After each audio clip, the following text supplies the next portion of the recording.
Good morning, everybody. Hello, and welcome to our next session on this windy and rainy day. I don't know how you've experienced it where you all are, but with the strong winds last night, I had to retrieve my garbage bin from halfway down the road at the crack of dawn in the dark. Right, let's move on swiftly. My name is Aura Ruth Rother, and I am the recently appointed Head of Marketing at Charity Digital. Thank you all for joining us. And just before handing over to Sarah Main from Charities Aid Foundation, I would just like to run through a few house rules. The session is being recorded, and the recording slides and resources will be made available on demand for 30 days post this event. Closed captions are available, and we will shortly share in the chat how to enable these. During the webinar, please log on, ask lots of questions in the Q&A session for Sarah to address at the end of the presentation, and do feel free to share any comments, experiences, or top tips in the chat section. Why not open the live chat on the right-hand side of your screen now to let us know that you're joining and where you're joining from. Finally, if you encounter any sound or image issues, please do let us know in the chat, and we'll do our very best to get your session back online and back as normal as possible. So without any further ado, it is my pleasure to kick off our next session and introduce Sarah Main, Resilience Fund CAF Program Manager, who will share practical advice for charities on how to reach out to funders and provide evidence of their investment needs in order to develop their long-term financial stability. Welcome, Sarah, and over to you. Thank you so much, Aura. Good morning, everybody. It's really great to be with you. I am, as Aura Ruth was just mentioning, I'm a program manager here at the Charities Aid Foundation. Just a little word of introduction, I guess, for both things. So let me tell you about Charities Aid Foundation, CAF, as some of you with. We exist to progress in society towards a fair, sustainable future for all. That's our vision of our. I always think it's quite an aspirational one, but it's certainly something that we are all behind. Last year, CAF distributed just over £1 billion of the sector, both in the UK and internationally. So something that we think we can really make a difference with. So our giving and impact services help people and businesses support the causes they care about.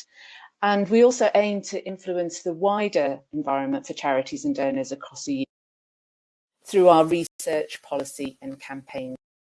So I'm here today to sort of share some of our learnings with you.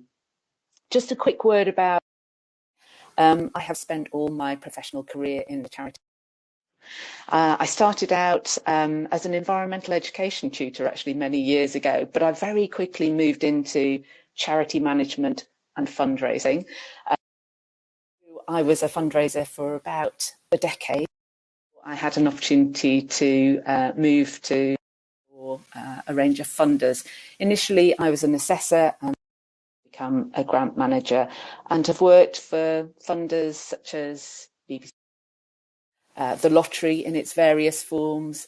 I supported with loan finance when I was working at Charity Bank. I came to CAF 2 years ago to work in the grant making team, where we manage and international grant programs funded by a range, including private clients and government. So that's me and who I am and CAF as a organization. But today, as Aura Ruth mentioned, I want to talk about funding. Now, what I mean by that is funding that invests in your charity, your organization, the organization that's providing the frontline to support individuals and communities, where you invest in the core elements that enable organisations to and be an effective deliverer of services into. More about what I mean by resilience funding by sharing things from a recent grant programme and then I'm going to move on to some ideas to help you think about how you might approach securing this kind of funding, and also crucial the difference that it makes. We talk about CAF. Obviously, this is something that other funders are offering. Hopefully will give you some good ideas when you are looking to apply to a range of what I'm hoping is it gives you thought for your practices, what to put into your bids, how to approach some of the applications that are in front of you. So if I could... Hi, sorry to interrupt, Sarah. Yeah, or Ruth, yes?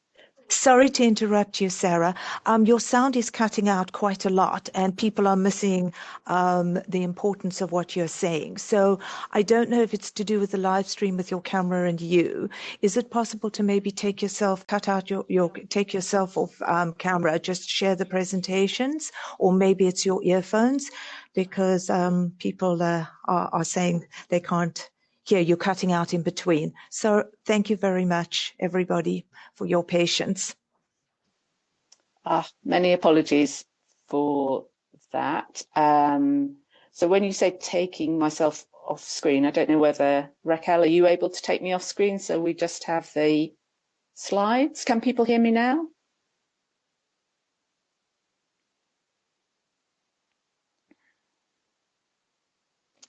I Are can we hear able to you. move?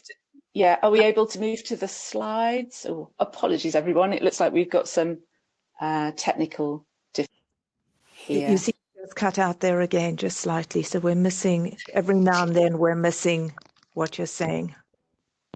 Yeah, your sound is cutting out. Now I can't hear you at all.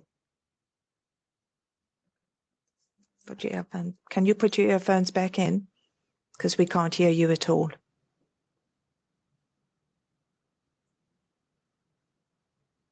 Sarah? No, you're on mute. You're on mute. Take yourself off mute.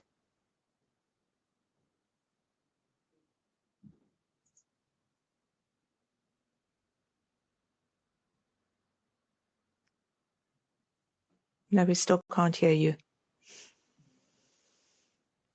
One moment, please.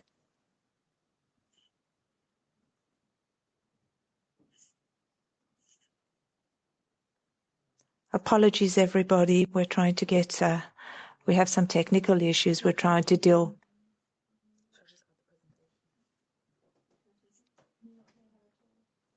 No.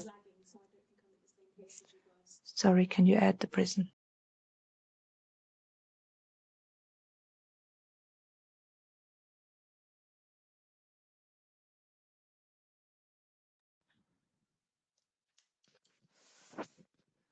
So I have moved to a headset. Is that any better? We can now hear you. I can now hear you. Can everybody confirm that they Great. can now hear you? Hear Sarah, please? So let me just carry on speaking and hope that people can hear me. Is that right? How are we doing? So if we could bring the slides up, that would be really helpful. So it looks like people might be able to hear me. My apologies, what a terrible start. I had just introduced, thanks everyone. I had just introduced myself and CAF and mentioned that I was going to be talking about resilience funding. And by resilience funding, I mean investing in the essential things that make a good org, I suppose, really. So as a funder, we know the kind of things we look for in terms of what a good charity should be. So things like having a good understanding of the needs of your community, good governance and leadership, maybe transparent reporting, good policies, prudent financial management. You know the things that you try and kind of put into your bids. But these are all central costs that can often be excluded from funding programs that might more often focus on the direct costs associated with project funding.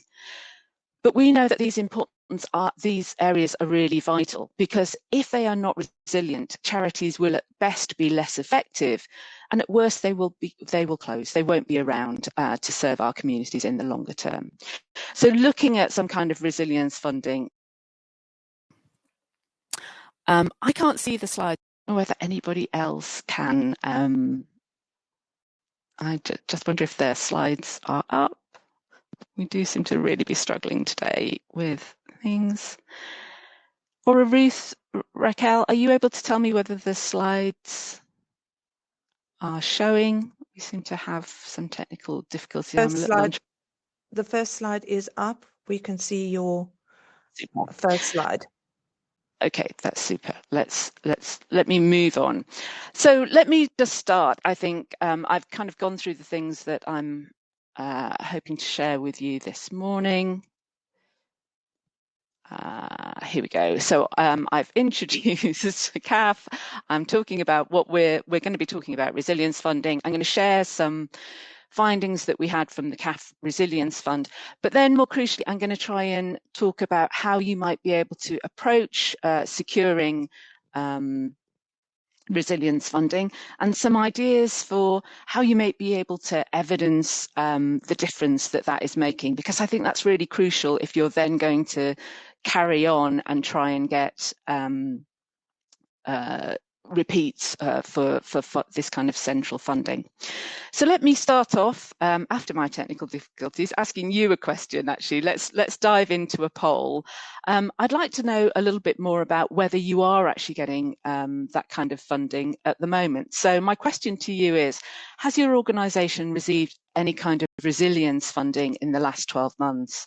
As I was saying earlier, CAF has offered resilience funding, but I know other funders have also done so.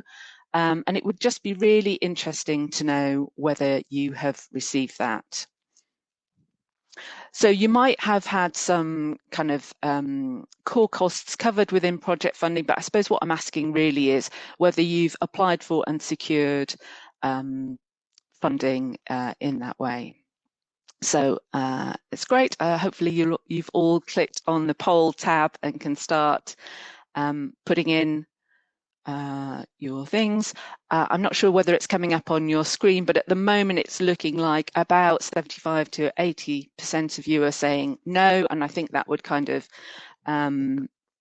be the kind of thing that we would expect, because it's much less common than project funding, but really vital for your organisation. So it's going to be helpful just talking a little bit more about how you might be able to secure that funding.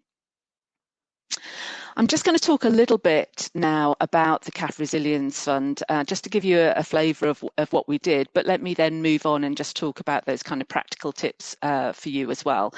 So the CAF Resilience Fund was part of the post-COVID funding that came out through the government. So we had money from DCMS as part of the Community Match Challenge. It was a really wonderful experience. As you can see, there was a total pot of £40 million, which was an extraordinary amount of money coming through from DCMS, and also the COVID-19 Support Fund, which was created by the insurance and long-term savings industry. The first part of our programme was to provide emergency relief, so get money out of the door. So in 2020 and 2021, we distributed £20 million to 645 organisations. It wasn't until phase 2 that we had an opportunity to introduce resilience funding into the programme. And the reason we did that really was we were determined that we knew that many organisations were struggling. It was such a time of change that we wanted to ensure that we were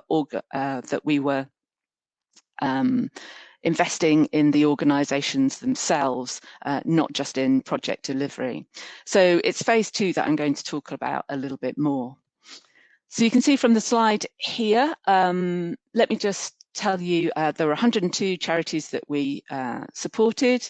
The central column shows you the funding that went out. So there are 2 different grants that we did. One was a main grant to support project delivery at £50,000 to £350,000, but we actually identified and restricted the resilience funding, and up to £20,000 was available to work solely on building the resilience of your organisation.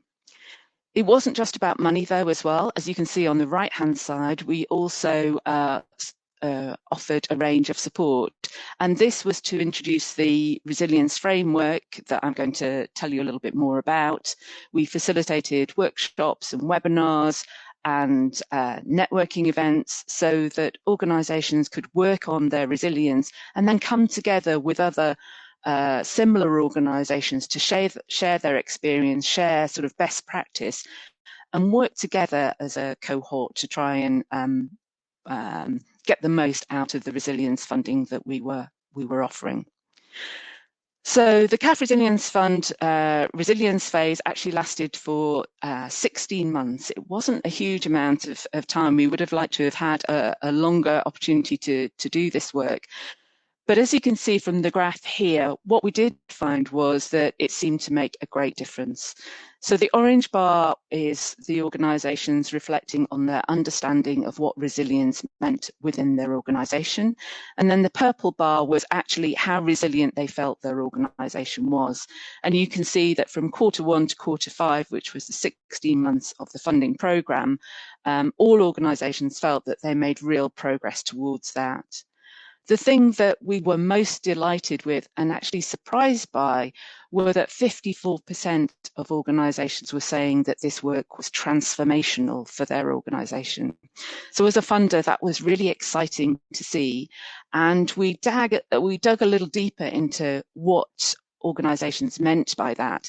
And what they were saying was that the relatively smaller amount of resilience funding had made a real difference to how they approached planning within their organisation, and they felt that it was making a sort of cultural and planning change within their organisation that they felt would leave a lasting legacy. And what they were telling us was that they were going to carry on with the resilience framework that we'd introduced into their organisation and use it as an ongoing planning tool. So that was really great to hear. And we have produced a report where we're trying to influence other donors and funders to now introduce and offer more resilience funding based on the evidence that we have from the CAF Resilience Fund, showing that it made such a big difference to organisations who took part. So that gives you the backdrop of why I'm talking about resilience funding. But what I wanted to share today really was how we put together the resilience framework, because I think that might give you some ideas for how you can approach the work that you're doing. So there's no sort of universal blueprint, I think, of resilience that applies equally to every organisation. Every organisation is starting from a different starting point and is working in a different environment. But at CAF, we've trialled different ways to support charities to build their resilience and set up a framework to help steer this process and also to capture the difference this work makes to your organisation. So, as I said, there's no sort of universal. So where do you start? Well, through our research, we looked at the key components that make up a resilient organisation. And we've used this research to develop a framework that can help charities reflect on the strengths and weaknesses of their resilience and prioritise areas for improvement. Just trying to move there. Here we go. So we have come up with 6 characteristics of a resilient charity, and I just want to share those with you. I wonder if there are things that you might have expected to see. One is around a clearly articulated and widely understood mission and purpose. Having an understanding of the external environment in which you operate, in which you work, and looking at that external environment to look for the opportunities and threats that are out there. I think you might expect to see effective leadership there, and by that we mean from senior management teams through to good governance as well, ensuring that the organisation's looking at the bigger picture as well as managing things effectively on a day-to-day basis. Being well networked is vitally important, both in terms of understanding where your services fit into other services locally or nationally within your cause area. Being financially and operationally fit, I think that really sort of speaks for itself. It's really crucial that your operational side of what you're doing is fit for purpose, and that your financial management is giving your leadership team the right kind of information to make those decisions about your strategic direction. And then finally, being able to track in a meaningful way the difference that your organisation is making. So an ability to capture and communicate your organisational impact. So these are the 6 key areas that we identify that are important to consider when you're looking at your resilience. And although own individually, of course, these things all link together, and it's important to consider how they're interconnected. There's no hierarchy as such, as I said, you'll be starting from a different point. So it's not like you have to start on one thing and move to the other. But it's certainly the case that one year, one of these areas might be your top priority, and then the following year, it might change to be another one. In fact, what we found from our grant holders on the CAF Resilience Fund was that often working on one area would unlock the need to move into another area and work on that. So, for example, you might start with being financially fit and looking at fundraising. In fact, as we have an audience of fundraisers here today, you probably would start with fundraising, wouldn't you? But you might realise, for example, that you don't have the right data and evidence to go into your bids. So you might then look to work on evidencing your impact. Or that work might show that your organisation hasn't clearly articulated your mission. So you might feel it's a good time to go back to looking at purpose, doing a theory of change, or having a staff workshop on your aims. So they're all kind of interconnected, and it's important to have flexibility to them. But when we started the CAF Resilience Fund, we asked the organisations to choose up to 3 of these areas to work on. And I'd be interested to know which areas you think that they might have spent their grants on, actually. So we've got 6 areas there. I'll just kind of run through quite briefly what they mean. And I was going to ask you again, so let's have another poll. Which areas do you think our resilience holders spent the largest proportion of their grants on? If we could just bring up the poll, if you could click onto the poll thing, you'll see the 6 areas. Here we go. And if you could just, I'd be interested to see, I'm just going to show you on the next slide where the bulk of our grant holders spent their funds, but I'd be quite interested to see what your thoughts are on that. I'll just give you a moment to do that.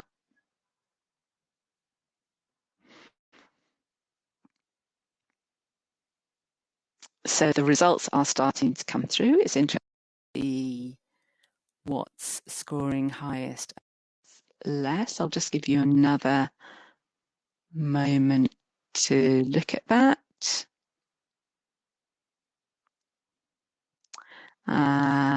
There's quite an even spread. Well networked is not scoring very highly at the moment, but the other ones are interesting. A mix of things. I think the front run coming through are organisational impacts and finance and operation, with a mix of other things. It's interesting to see what you've put. I'll let the poll kind of continue, and the results actually of what they did do. You were kind of getting there with ones. It's interesting to see whether you match up to what our grant holders actually did. So actually the top 3 were evidencing impact, which I think you were all voting for there as well, leadership, which I think was coming through quite strongly, and finance and operations. And as I say, I think it's just interesting to see where people start. There's no definitive kind of right answer about this, and it varies very much in terms of what each organisation wants. But I thought I'd just, we're talking in quite general terms now about what these areas.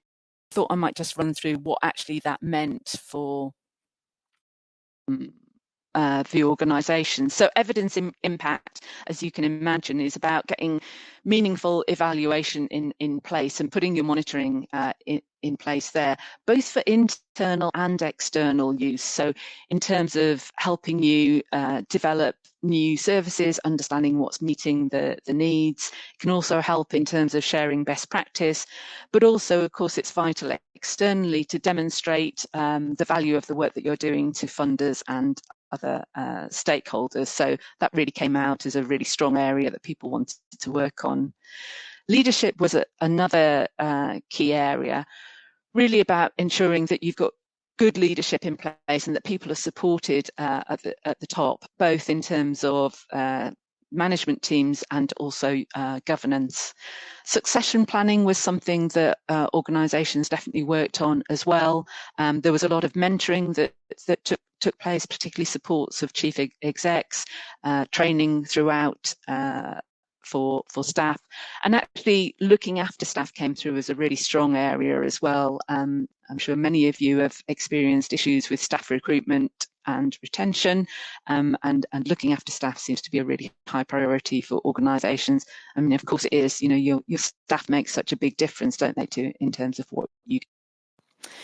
And then that final top area that they were looking at around, a lot were working on financial systems, perhaps introducing having a review and an overhaul of the financial management practices that they had within their organisation, making sure that they were fit for purpose. Sometimes when you grow as an organisation, it's useful to take stock and look whether you need to kind of update those kind of systems that you've got in place.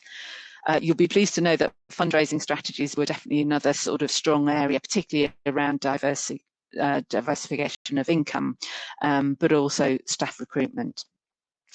Now, we're running a bit short of our technical difficulties, and I want to make sure that there's time for you to ask some questions. So let me just quickly show you what the resilience framework kind of looked at in practice. We supported organisations to do a survey within their organisation to ask people what they felt in terms of how robust they felt that the organisation was in different areas. The blue squares are where staff have voted. If you look carefully, I'm sorry it's such a busy slide, you can see at the end of the blue squares there's a ×2, ×9, ×5, and that's members of staff voting for different sort of things. So you can see, for example, on the strategic plan within this particular organisation, the staff had voted from being both level 5 and exemplary stage and also at a developing stage. So you can see that perhaps that organisation has staff members who are a little unsure about their strategic plan, and that might be something for them to kind of do. So getting staff involved in the work that you're doing can be quite useful, and getting a whole organisation view of where your strengths and weaknesses are can be quite useful. And we put in place something called a map so that organisations could kind of track on a regular basis the 6 areas of resilience, the work that they were doing in that, and then also track the difference that that was making to their organisation. And as a funder, we did a number of webinars to kind of help support that. But it's interesting to hear that I'd say the majority of our grant holders have decided to keep going with this approach to resilience, to having a tracker for the 6 areas of resilience, and also to have an annual roadmap that looks at the priority for work within that area. They're then also using the evidence that they're getting within these roadmaps to apply to other funders to carry on their resilience work. So I was just going to finish by encouraging you to think about resilience within your organisation, and whether there are any things that you can put in place that will give funders confidence that you are approaching your resilience work in a strategic way, and that you're tracking the difference that it's making. I think in the past, the reluctance to give resilience funding has often been around accountability, about whether people can show the difference that it's making. So what I wanted to do this morning was just show you on one of the funding programs that we had used, the things that we put in place to try and track the difference that that had made. So I'm hoping it might have given you a few ideas for how you might be able to do that within your organisation and apply for some resilience funding. Apologies, that was all a little bit rushed at the end because we had some technical difficulties there, but time for a few questions on that. If you want to find out more about Resilience Fund, report available, and that's available. And then once we finish, I can remove it. So yeah, that Have me back. will be fine. Are we able to go to questions? Yes. Hello, everybody. Hello. Thank you very much, Sarah, for that enlightening session. And sharing your experiences and the steps to building resilience in an organization, even though we've had some technical difficulties. Just to remind you that this session will be available on demand in the booth in Sarah's booth, as well as being shared directly with you by the end of the week. So let's dive quickly into the Q&A session.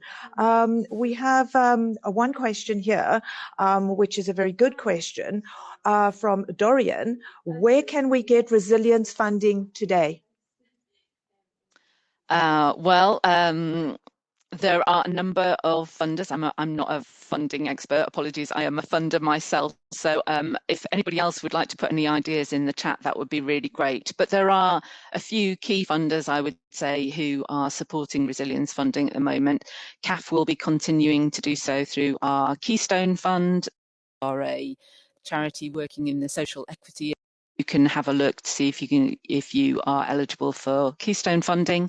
Lloyds Bank Foundation give unrestricted funds, which of course will support resilience work that you undertake. Some of the other larger funders like Esme Fairbairn, Comic Relief also have unrestricted funding that kind of supports those central costs. But any other ideas, it would be great to pop into the noticed in the poll initially there were a few of you who had got resilience funding. That was really great to see. I'm not entirely where it come from, but there are a few there, and it's worth having a look to see whether you can get unrestricted or resilience-based funding to support this sustainability work.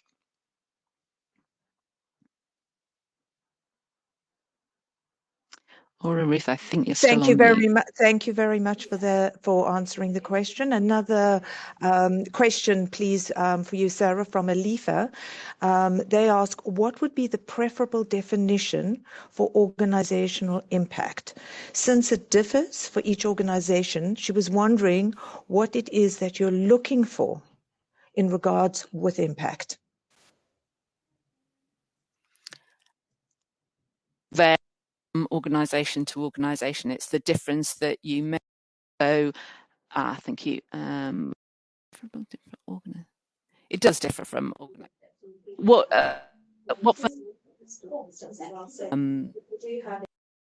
is an organisation has a good understanding of addressing, and that there is evidence that those needs.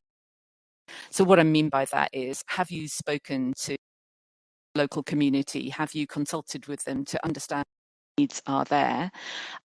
Framework in place to track to see making a difference with that cause. So you're quite right, it will vary from organisation to organisation, but I think what funders are looking at, good understanding of the needs, that you're consulting with beneficiaries or the communities that you're with to understand those needs, especially at the moment because needs are changing. Post-COVID, things have changed. That funders are really looking that you're in contact with the working with to understand those needs, and then putting in place the activities that you're undertaking that are out there. So you're quite right; they will be completely unique to the cause area that you are working within. But how framework really funders confidence in the work that you're doing.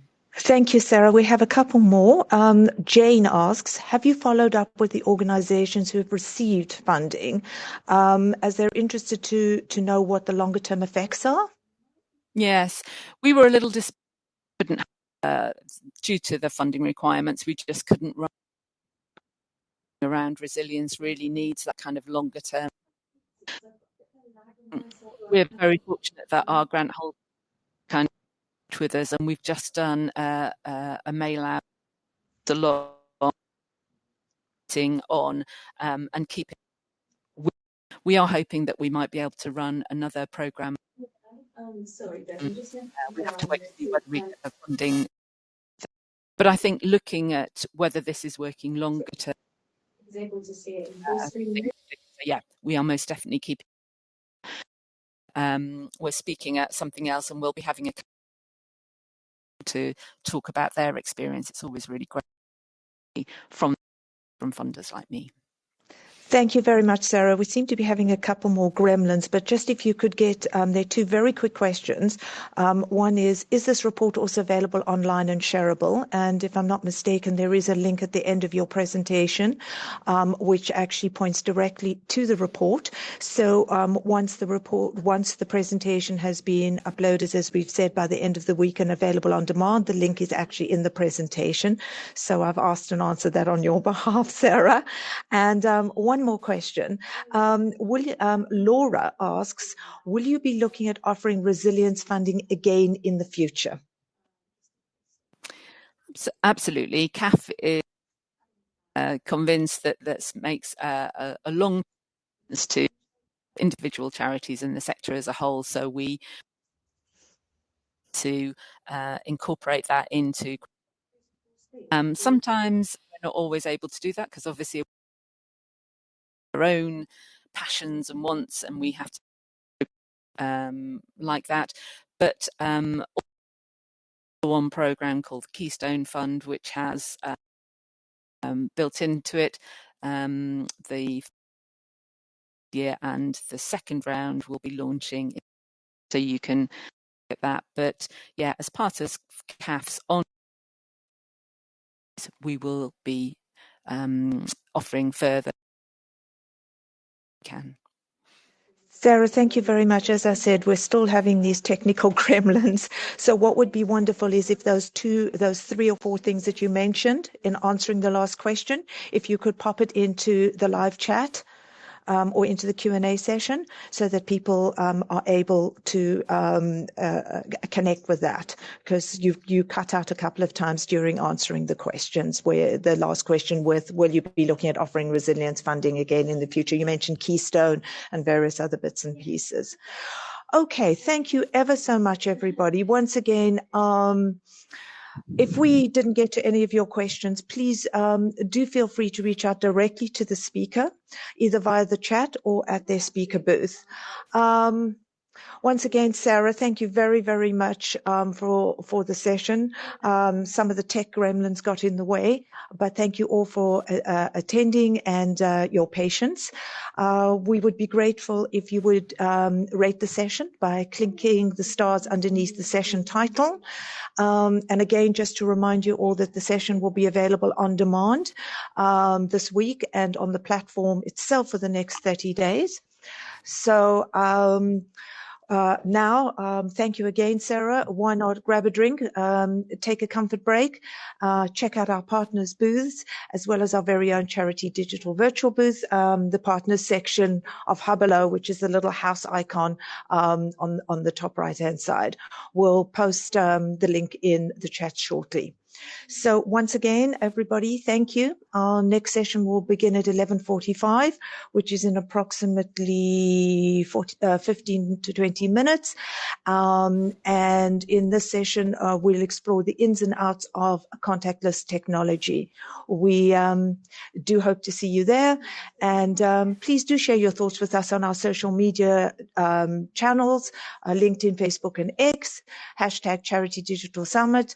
And please do join the networking session once you've taken a comfort break. And we look forward to seeing you at our next session. Thank you once again, Sarah, and thank you everybody for joining. Have a good day.